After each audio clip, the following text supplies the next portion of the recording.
Kun sagantaa guyyaa turizimii addunyaa godina Baalee aanaa Gobbaa paarkii biyyoolessa Gaarreen Baalee keessatti sanatti irratti kabajuu irratti argamna.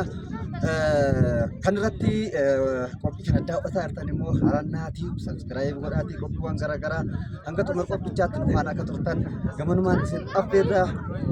Harannaatii egaa bosona harannaa irraa kan mogga'e yoo ta'u paarkiin biyyoolessa Gaarreen Baalee keessatti paarkiin biyyoolessa Gaarreen Baalee iddoowwan shanitti akka qoodamu duratti nu ibsamee jiranii kana keessaa shanaffaarratti kan argamu harannaa forest bosona harannaati jechuudha. Hanga xumura qophichaatti nu faana turan affeerraa keenya galatoomaa.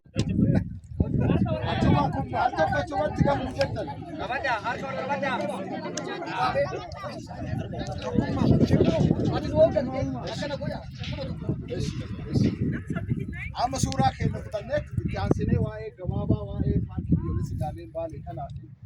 Waa'ee guyyaa har'aatti nu qabatee haasaa gabaabaa hidheenessi warri turizimii Baalee paarkii biyyoolessa Gaarreen Baalee waa'ee guyyaa ayyaana turizimii addunyaa sababeeffachuudhaan waan jiru haasaa nu taasisaa. Kun picture ko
kan amma iddoo kana sirriitti ibsuu barbaadachaa.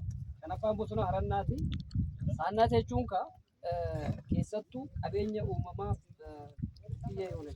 Kanuma marartee kan taate yeedala fardaatiin qabaadhaafamteedha. Yeedalli fardaa kun akka biyya keenyatti iddoo naannoo 7tti argama. Kanneen keessaa parsantii 55 kan ta'u paarkii biyyoolessaa Gaarreen Baalee keessatti argamti. Suuraan ishii tuqaa fi hattu. Parsantii 95 tuqaa kan tuqaa jechuudha. Hoosiftoota naannoo 82 paarkii biyyoolessaa Gaarreen Baalee keessatti argaman keessaa tuqaa fi hattuutu. Isaan kun immoo soorata jeedala fardaati jecha.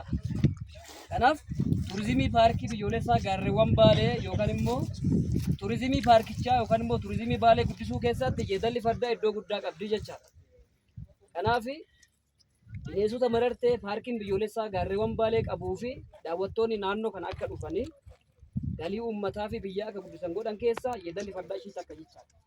Naannoo kana akkuma argitan kan bira haroowwan kun jiran jechaadha. Haroon kun paarkicha keessatti naannoo haroo 200 yeroo ammaa kanatti yeroo roobni irra deemu naannoo 53tu jira. Simbirroonni 90 ol ta'an kan ardii Awurooppaa fi Eeshiyaa irraa dhufan asitti wal horuu fi suurata gahaa argachuudhaaf naannoo kan dhufan jechuudha. Isaan kunis simbirroota laaluudhaaf warri dhufan adda dureedhaan naannoo kana daawwatanii jechaadha. Kanaaf turizimii paarkii biyyoolessaa Gaarreen Baalee keessatti keessattuu piroojeektii ministeerri turizimii irratti hojjechuuf qabate keessa iddoon kun isa tokko jechaadha. Iddoon kun naannoon isaa hojjetama. Fuulduratti ammatti daawwattoonni 181 ta'an guyyaadhaan akka paarkii biyyoolessaa Gaarreen Baalee daawwataniif karoorri qabamee jira. Yeroo ammaa kanatti garuu 26 kan hin caalle dhufaa jira.